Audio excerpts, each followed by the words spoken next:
ഹരേ കൃഷ്ണ. നമസ്തേ നമസ്തേ. ജ്യോതിഷകരിലേക്ക് സുസ്വാഗതം. നമ്മൾ ആദ്യം തന്നെ നിങ്ങളോട് നന്ദി പറയുന്നത് നമ്മുടെ ഈ ചാനലിൽ നിങ്ങൾ തരുന്ന സബ്സ്ക്രിപ്ഷനും ലൈക്കിനും നമ്മളൊരു കുടുംബം പോലെ മുന്നോട്ട് പോകുന്നതിൽ നിങ്ങളെ പ്രോത്സാഹനത്തിനുമാണ്. എല്ലാവർക്കും ഈശ്വരാധീനം ഉണ്ടാവട്ടെ, എൻ്റെ പ്രാർത്ഥനയിലുണ്ട് നിങ്ങളെല്ലാം. നമുക്ക് ഇന്ന് നമ്മൾ വരുന്ന പുതിയ വിഷയമെന്ന് പറയുന്നത് 2026 നമ്മൾ എന്ത് ചെയ്യാൻ പാടുണ്ട്, എന്ത് ചെയ്യാൻ പാടില്ല, നമ്മൾ എന്തൊക്കെ നമ്മുടെ ജീവിതത്തിൽ ഗുണകരമായിട്ട് വരും, അതിനെ പ്രയോജനപ്പെടുത്താൻ എന്തൊക്കെ ചെയ്യണം. അതായത് 2026 പ്ലാനിങ് ആണ് ഞാൻ പറയുന്നത്. Astrological planning. ദാറ്റ് മീൻസ് ഇപ്പം നമ്മളെ ജീവിതത്തിൽ എന്ത് കാര്യങ്ങളും സംഭവിക്കുന്നത്, നമ്മൾ എന്തെങ്കിലുമൊക്കെ അബദ്ധങ്ങൾ പറ്റി വലിയ കഷ്ടനഷ്ടങ്ങൾ വരുമ്പോൾ പറയാം അതെൻ്റെ വിധിയാണെന്ന് പറയും. ഒരിക്കലുമല്ല. വിധിയെ മതി കൊണ്ട് വെല്ലലാം എന്നാണ്. ഈ നമ്മൾ കഷ്ടകാലം വരുമ്പോൾ ഓടിച്ചെന്ന് ജ്യോതിഷനെ കണ്ട് കുറേ പരിഹാരങ്ങൾ എഴുതി വാങ്ങിച്ച് ക്ഷേത്രങ്ങളിൽ പോയി കുറേ പരിഹാരങ്ങളോ അല്ലെങ്കിൽ ഹോമങ്ങളോ പൂജയും ചെയ്താലൊന്നും ജീവിതം വിജയിക്കില്ല. അത് മണ്ടത്തരമാണ്. നിങ്ങൾ നിങ്ങളുടെ നല്ല കാലത്തായാലും കഷ്ടകാലത്തായിരുന്നാലും അസ്ട്രോളജിക്കലി കിട്ടുന്ന ഗൈഡൻസ് അനുസരിച്ച് നമ്മളെ ജീവിതത്തിൽ നമ്മൾ ദൈവാധീനം സ്വയം ജപവും ധ്യാനവും ഈശ്വരാധീനവും വർദ്ധിപ്പിച്ച് പോസിറ്റീവായി വർദ്ധിപ്പിക്കുമ്പോൾ ഈശ്വരൻ നമുക്ക് പ്ലാനിങ്ങും യുക്തിയും ബുദ്ധിയുമായിട്ട് വിളങ്ങും. അങ്ങനെ വിളങ്ങുമ്പോൾ നമ്മൾ എന്ത് ചെയ്യും? അതിനനുസരിച്ച് ജീവിതത്തിൽ വരുന്ന മാറ്റങ്ങളെ നമുക്ക് തന്നെയാണ് നമ്മളെ നന്നാക്കിയെടുക്കാൻ പറ്റുന്നത്. വേറൊരാൾക്കും നന്നാക്കി ഒരു ഈശ്വരൻ നിങ്ങളെ നന്നാക്കിയെടുക്കാൻ പറ്റില്ല. ഇതാദ്യം മനസ്സിൽ വയ്ക്കുക. 2026 നിങ്ങളെ സംബന്ധിച്ച് കുറേ ഗുണങ്ങൾ വരുന്ന വളരെ നല്ല വർഷമാണ്. കാരണം കർക്കിടകക്കൂറിന് അറിയാം. കർക്കിടകക്കൂറെന്ന് പറയുമ്പോഴേ പുണർദത്തിൻ്റെ അവസാന പാദം, പൂയം, ആയില്യം.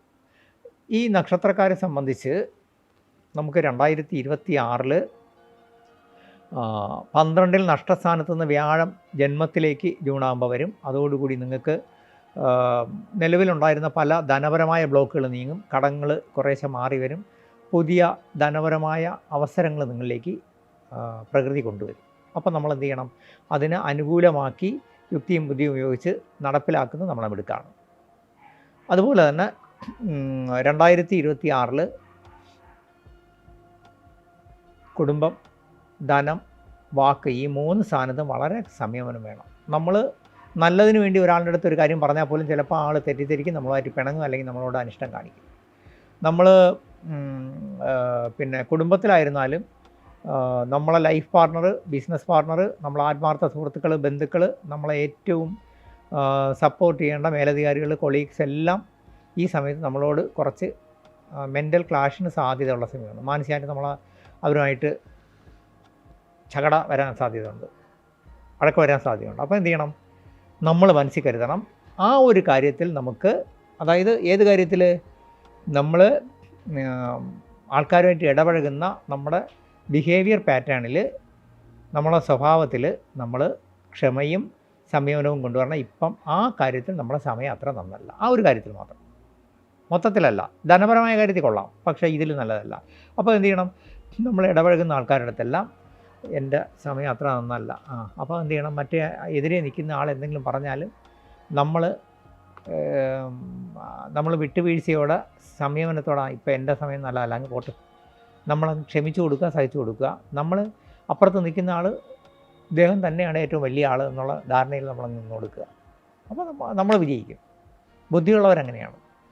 ഈ ജാതകം പരിശോധിക്കുമ്പോൾ ധാരാളം ആത്മബന്ധുക്കളുടെ, ആത്മമിത്രങ്ങളുടെ ജാതകം പരിശോധിക്കേണ്ടി വരുമ്പോൾ അതിനകത്ത് ഒരു നല്ല ശതമാനത്തിനും ഉണ്ടാകുന്ന പ്രശ്നം, അവരുടെ ജീവിതത്തിലെ പ്രശ്നങ്ങളുടെ ഏറ്റവും വലിയ അവരുടെ പ്രശ്നം വേറൊന്നുമല്ല, ധാർമ്മിക രോഷമാണ്.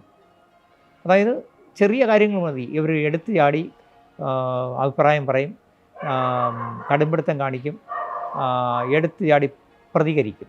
ഈ പ്രതികരണശേഷി കൂടുതലുള്ളവർ ജീവിതത്തിൽ പരാജയപ്പെടും. നമ്മൾ നോക്കിയാൽ മതി. നല്ല ഈ പൊളിറ്റിക്കൽ നേതാക്കൾ, വ്യവസായ പ്രമുഖർ, നല്ല ബിസിനസ്സുകാർ, നല്ല സെലിബ്രിറ്റികളൊക്കെ കണ്ടില്ലേ? അവർ പ്രശ്നങ്ങളൊക്കെ വരുമ്പോൾ വളരെ നയപരമായിട്ട് ഒന്നും അറിഞ്ഞിടാത്ത പോലെ അതൊക്കെ നമുക്ക് നോക്കാം, പരിഗണിക്കാം. ഇപ്പം പിണറായി സാറിനെയൊക്കെ പോലുള്ള ലീഡർഷിപ്പ് ഉള്ളവർ പറയുന്നത് എന്താണ്? ശ്രദ്ധയിൽപ്പെട്ടിട്ടുണ്ട്, അങ്ങനെ പറയൂ. അല്ലാതെ അവർ പ്രതികരിക്കില്ല. അതൊന്നും ശരിയല്ല എന്നല്ല പറയുന്നത്. നമുക്ക് നോക്കാം, പരിഗണിക്കാം. ഇതാണ് നമ്മുടെ പ്രജ്ഞയുടെ കഴിവ്. നമ്മൾ പ്രജ്ഞയിൽ എപ്പോഴും അതാണ് നമ്മളെ ഒരു ക്യാരക്ടർ വൈസുള്ള ക്വാളിറ്റിയുടെ ഗുണം. നമ്മൾ ഈ ഒരു വർഷം ഈ പ്രതികരണശേഷി കുറയ്ക്കുക. എന്നിട്ട് കാരണം നമുക്ക് ആരെയും നന്നാക്കി എടുക്കാൻ പറ്റില്ല, നമുക്ക് സെൽഫായിട്ട് നന്നാവാനേ പറ്റുള്ളൂ. അപ്പോൾ നമ്മൾ പലയിടത്തും സംയമനം പാലിച്ച് പോയാൽ നിങ്ങൾക്ക് ഗുണം ചെയ്യേണ്ട ഒരു ഗുണം ചെയ്യും. ചിലപ്പോൾ നമ്മൾ ഒരു ഗുണകരമായ ഒരു കാര്യം നമ്മുടെ അടുത്തേക്ക് വരുമ്പോൾ ഇതുപോലെ നമ്മൾ വെട്ടിത്തുറന്ന് പറയുകയോ അല്ലെങ്കിൽ നമ്മൾ കുറച്ചൊരു പെട്ടെന്നുള്ള പ്രതികരണം കൊണ്ടോ നമുക്ക് ആ അവസരം നഷ്ടപ്പെടും, അല്ലെങ്കിൽ നമ്മുടെ ജീവിതത്തിലെ പല ഗുണങ്ങളും നഷ്ടപ്പെട്ടു പോകും. അത് വരാതിരിക്കാൻ നമ്മൾ എന്ത് ചെയ്യണം? ക്ഷമയോടെ സംയമനത്തോടെ വലിയ പ്രതികരണം ഇല്ലാതെ ഉള്ളിൽ നമ്മൾ വിചാരിക്കുക ഇപ്പോഴ് നമ്മുടെ സമയം അത്ര നന്നല്ല, അങ്ങ് വിട്ടേക്കുക. അതാണ്. എന്നിട്ട് നമ്മൾ അതിനെന്ത് ചെയ്യണം? ബുദ്ധിയും യുക്തിയും ഉപയോഗിച്ച് അതിനെ ഓവർകം ചെയ്യാൻ നോക്കണം. അതിനാണ് നമ്മളെപ്പോഴും മനുഷ്യനെന്ന് പറയുന്നത്, നമ്മൾ വിധിയെ നമ്മൾ പലരും പറയും അബദ്ധങ്ങളൊക്കെ പറ്റി വലിയ കഷ്ടത വന്നിട്ട് പിന്നെ പറയും അതെൻ്റെ വിധിയായിരുന്നു. ഒരിക്കലുമല്ല. അത് നിങ്ങളെ സ്വയം സാന്ത്വനമാണത്. നിങ്ങൾ എന്താ പറയുക, നിങ്ങളുടെ തെറ്റുകളും നിങ്ങളുടെ അബദ്ധങ്ങളെയും നിങ്ങൾ ഗ്രഹങ്ങളുടെയും വിധിയുടെയും മേൽ കൊണ്ട് കെട്ടിവെച്ച് സ്വയം ആശ്വസിക്കാൻ ശ്രമിക്കണം. അങ്ങനെയല്ല. എത്ര വലിയ വിധിയെയും മതി കൊണ്ട് വെല്ലലാം. മതി എന്ന് പറഞ്ഞാൽ ബുദ്ധി. അപ്പം ഈശ്വരാധീനുണ്ടെങ്കിൽ ബുദ്ധിയും യുക്തിയും കൊണ്ട് നിങ്ങളുടെ ജീവിതം വിജയിപ്പിക്കാൻ പറ്റും. അത് ചെയ്തില്ലെങ്കിൽ അതിന് ജ്യോതിഷത്തിനോ പൂജയ്ക്കും മന്ത്രവാദത്തിനൊന്നും ഒരു കാര്യവുമില്ല. നമ്മളിൽ നമ്മളെ എപ്പോഴും ദൈവാധീനം നമ്മളിൽ വർദ്ധിക്കുമ്പോൾ ഈശ്വരൻ ഒന്നും ചെയ്തു തരില്ല. ആ പ്രപഞ്ചശക്തി നമ്മളിൽ യുക്തിയും ബുദ്ധിയും പ്ലാനിങ്ങുമായിട്ട് വിളങ്ങും. അങ്ങനെ ചെയ്യുന്നവർക്ക് മാത്രമേ ജീവിതത്തിൽ വിജയിക്കാൻ പറ്റൂ. അപ്പോൾ ഞാൻ പറഞ്ഞു വന്നത്, വാക്ക്, കുടുംബം, നമ്മുടെ ആത്മാർത്ഥ പാർട്ട്നേഴ്സ്, അതുപോലെ തന്നെ നമ്മുടെ ധനം, ഈ എല്ലാ കാര്യങ്ങളും സംയമനം വേണം. ധനത്തിൻ്റെ പറയാൻ കാരണം, നമ്മുടെ വരുമാനത്തിൽ നമ്മളെ കയ്യിൽ വരുന്ന ധനത്തിൽ നിന്ന് 5% അന്നദാനമായി കൊടുക്കാം. അന്നം മാത്രമേ കൊടുക്കാവൂ. പണം കൊടുത്ത് ആരെയും സഹായിക്കരുത്. അങ്ങനെ കൊടുത്തിട്ടുണ്ടെങ്കിൽ നിങ്ങളുടെ കൂടെ മഹാലക്ഷ്മി നിൽക്കില്ല. ഞാൻ വളരെ ഫ്രാങ്കായിട്ട് പറയും, ഒരു ഭിക്ഷ അയച്ചു വരുന്ന ആളിന് പോലും പണം കൊടുക്കരുത്, അയാൾക്ക് ആഹാരം വാങ്ങിച്ചു കൊടുക്കുക. പണം എന്ന് പറയുന്നത് നമ്മൾ മറ്റുള്ളവരെ കൊടുത്ത് സഹായിക്കാനുള്ളൊരു സാധനമല്ല. അങ്ങനെ കൊടുത്ത് സഹായിക്കുമ്പോൾ ആളിനെ കൂടെ നമ്മൾ എന്താ പറയുക, നെഗറ്റീവിലേക്ക് കൊണ്ടുപോകണം. ആ ആളിനെ കടം വാങ്ങിക്കാനുള്ള ടെൻഡൻസി ഉണ്ടായി കൊടുക്കുകയാണ്. ആളുടെ നമ്മൾ നെഗറ്റീവായിട്ട് തിരിച്ചു വിടുകയാണ്. അങ്ങനെ ചെയ്യരുത്. പോസിറ്റീവായിട്ട് തന്നെ അവർക്ക് ആഹാരം വാങ്ങിച്ചു കൊടുക്കുക, അവരുടെ കർമ്മങ്ങൾ അവരെ കൊണ്ട് തന്നെ ചെയ്യിക്കുക. അതാണ് നമ്മളെ ബുദ്ധി എന്ന് പറയുന്നത്. അതുപോലെ തന്നെ നമ്മൾ ഇടപഴകുന്ന ആൾക്കാരെ നമ്മൾ മനസ്സുകൊണ്ട് ആരെയും വിഷമിപ്പിക്കാത്ത രീതിയിൽ നയപരമായിട്ട് യുക്തിയും ബുദ്ധിയും അപ്ലൈ ചെയ്ത് മുന്നോട്ട് പോവുക. അങ്ങനെയാണെങ്കിൽ ഈ വർഷം വിജയിക്കും. കാരണം ഈ വർഷം കുറേ ഗുണങ്ങൾ വരുന്ന സമയമാണ്. മാത്രവുമല്ല, ഭൂമിപരമായ കാര്യങ്ങൾ, പുതിയ വാഹനം അല്ലെങ്കിൽ വാഹനം വിറ്റ് പുതിയത് വാങ്ങിക്കാൻ, അതുപോലെ തന്നെ റിയൽ എസ്റ്റേറ്റ്, പ്രോപ്പർട്ടി ഡെവലപ്മെൻറ്റ്, അതുപോലെ തന്നെ സ്വന്തം നമ്മുടെ വീട് തന്നെ നമുക്കൊന്ന് പുതുക്കണം, അല്ലെങ്കിൽ പുതിയ സ്ഥലം വാങ്ങി വീട് വയ്ക്കണം. ഇതിനൊക്കെ അനുകൂലമായ സമയമാണ് ഈ 2026. എസ്പെഷ്യലി ജൂൺ മുതൽ പിന്നെ അങ്ങോട്ട്. തീർച്ചയായിട്ടും നിങ്ങളതിന് പ്ലാൻ ചെയ്യണം. അതിനെല്ലാം വേണ്ടുന്ന സപ്പോർട്ട് ആ പ്രപഞ്ചശക്തി സർവേശ്വരൻ കൊണ്ടുതരും. അത് ഉപയോഗപ്പെടുത്തണം. ഇനി മറ്റൊന്നെന്ന് പറഞ്ഞു കഴിഞ്ഞാൽ, നമ്മൾ എപ്പോഴും നമ്മളെ ജീവിതത്തിൽ ശ്രദ്ധിക്കേണ്ട ഒരു കാര്യം, നമുക്ക് സുഖവും സന്തോഷവും സ്വസ്ഥതയും അനുഭവിക്കാൻ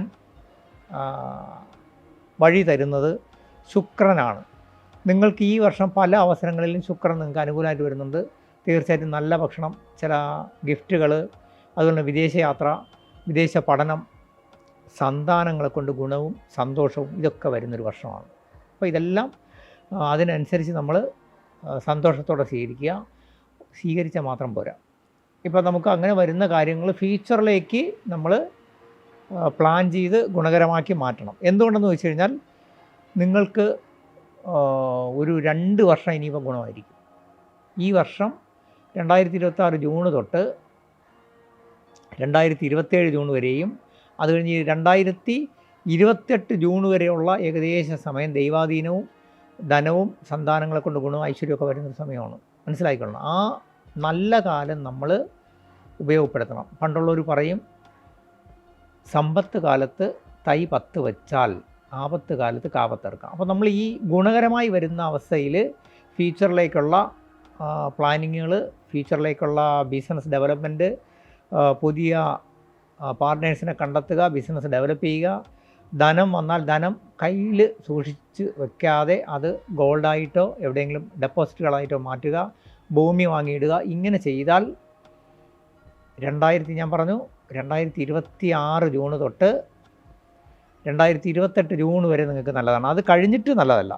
അപ്പോൾ ഫ്യൂച്ചറിൽ വരുന്ന അനിഷ്ടകാലത്ത് ഇന്ന് നിങ്ങൾ ചെയ്യുന്ന ഗുണത്തിൻ്റെ ഫലം അന്ന് അനുഭവിക്കാൻ പറ്റും. ഇതാണ് അസ്ട്രോളജിക്കൽ പ്ലാനിങ് എന്ന് പറയും. ജാതകങ്ങൾ നമ്മളെ ജീവിതം പ്ലാൻ ചെയ്യുന്നത്. ഒരു ജ്യോതിഷനോ എന്നെ കോൺടാക്ട് ചെയ്യുന്ന ഒരുപാട് ആത്മമിത്രങ്ങൾ ചോദിക്കാറുണ്ട്, സ്വാമി എനിക്ക് എന്തെങ്കിലും ഒരു നല്ല കാര്യം വരുമോ, ഞാൻ അബദ്ധങ്ങളിൽ പോയി ചാടി ഒരുപാട് ധനക്ലേശം വന്നു, ഞാൻ എന്ത് ചെയ്യണം, അതിന് എന്ത് പൂജ ചെയ്യണം. ഈ കുബേര പൂജ എന്ന് പറഞ്ഞൊരു പൂജ ഉണ്ട്, അത് ചെയ്താൽ ഒരിക്കലുമില്ല. നിങ്ങൾ എന്ത് വലിയ പൂജ ചെയ്താലും എന്ത് വലിയ യാഗം ചെയ്താലും നിങ്ങളുടെ പ്രശ്നങ്ങൾക്ക് പരിഹാരമാവില്ല. ഞാൻ അടിവരയിട്ട് പറയാം. അതൊക്കെ ദൈവാധീനം വർദ്ധിക്കാൻ ചെറിയ ചെറിയ സപ്പോർട്ട് ചെയ്യുക, അത്രയേ ഉള്ളൂ. നിങ്ങൾ ചെയ്യേണ്ടത് നിങ്ങളുടെ തന്നെ ജപം, ഈശ്വരാധീനം, ധർമ്മവും നീതിയും പുലർത്തി മുന്നോട്ട് ജീവിക്കുമ്പോൾ ആ പ്രകൃതി നിങ്ങൾക്ക് അനുകൂലമായിട്ട് കാര്യങ്ങൾ തരും. അത് അങ്ങനെ ചെയ്യാൻ അറിയില്ലെങ്കിൽ അറിയാവുന്നവരോട് ചോദിച്ച് ഉപദേശം വാങ്ങിച്ച് കാര്യങ്ങൾ ചെയ്യണം. അതുപോലെ തന്നെ ചെറിയ ചെറിയ ക്ഷേത്ര വഴിപാടുകൾ ചെയ്യുക എന്നുള്ള ഒഴിച്ച് സ്വയം തന്നെ കൂടുതലും ജപിക്കുകയും മറ്റും കാര്യങ്ങൾ ചെയ്യുക. മറ്റ് ഒരു കാര്യമുള്ളത്, നമ്മൾ ഇതുപോലെ നല്ല കാലം വരുമ്പോഴും നമ്മൾ മറ്റുള്ളവർക്ക് അന്നം ദാനം ചെയ്യുക.